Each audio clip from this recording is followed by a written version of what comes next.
भगवान श्री कृष्ण अर्जुन को सांख्य योग द्वितीय अध्याय में कहते हैं, क्लव्यमास्मगम पार्थ नैतत्त्वयुपपद्यते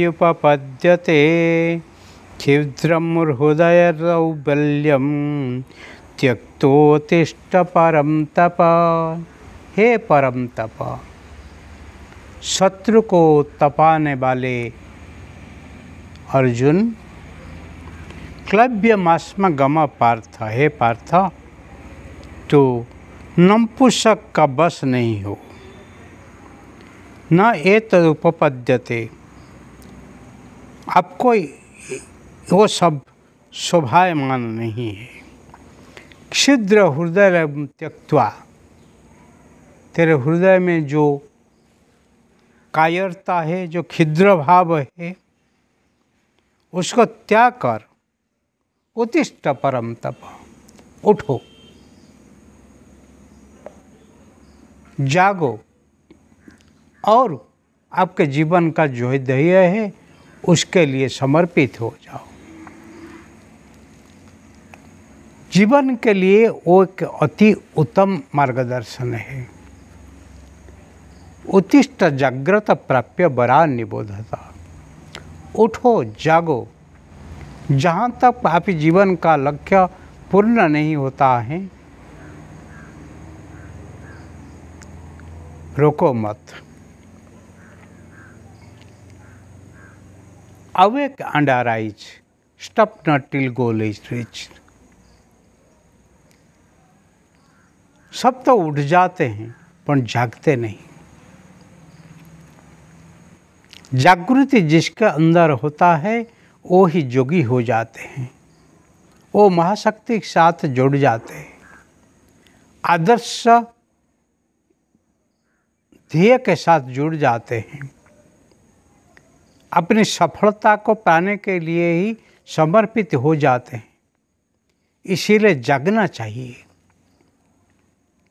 और जागने से आपका तन मन बुद्धि एकाग्रत होके फिर आत्मा संबंधी हो जाते हैं, और वो आध्यात्मिक भाव से ही जीवन उत्तम ही उत्तम बन जाता है। इसीलिए भगवान पृथापुत्र पार्थ को मार्गदर्शन देते हुए ही कहते हैं, अभी तुम्हारा वनवास समय, अज्ञातवास समय पूरा हो गया है अर्जुन। अभी तुम कंकर नहीं हो, अब तुम नपुंसक नहीं हो, हम तुम ही वो परिस्थिति से जागी गए हो। अभी महाभारत युद्ध तेरे सामने है, उसको सामना करने के लिए तो शूरवीर जैसे ही आचरण करना चाहिए। इसीलिए आप क्लव्यमास्म गम पार्थ, तुम विराट देश में रहते थे, वहाँ पर गंधर्व विद्या को ही सिखा के आत्मगोपन करते थे।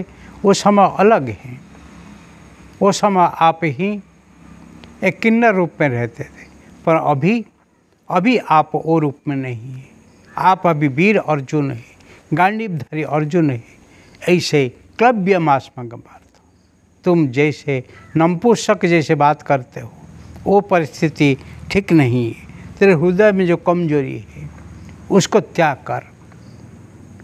हर एक व्यक्ति के अंदर कुछ ना कुछ कमजोरी है, वो कमजोरी को लेके ही पीछे हटते हैं, परंतु वो कमजोरी को ही जब आप ही त्याग करोगे, जब ही बाहर निकाल दोगे, तब ही आप आपके ध्येय के तरफ आगे बढ़ेंगे।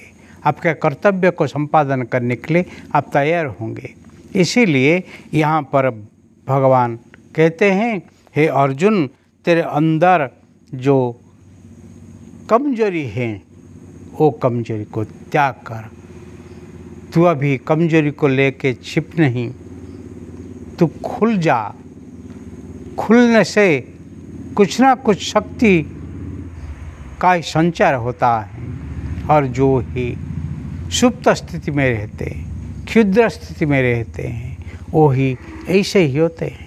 एक वृक्ष का देखो, एक बीज के अंदर वो छिद्र रूप में रहता है, परंतु वो जो अंकुरित होते हैं, जो खुलता रहता है, थी अंकुर से, बीज से ही अंकुर, अंकुर से ही वृक्ष होके विराट रूप को धारण करता है।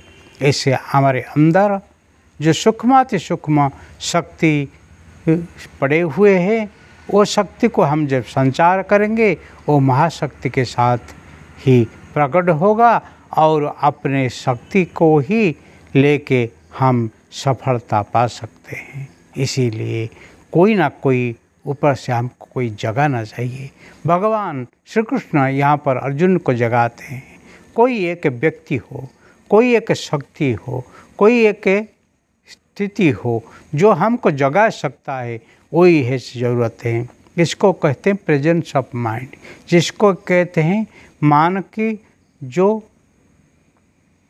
वर्तमान उपस्थिति बुद्धि, वो मन की उपस्थिति बुद्धि से ही व्यक्ति ही उठता है और जग जाता है और जाग के ही कर्म करता है। ऐसे हर व्यक्ति को करनी चाहिए।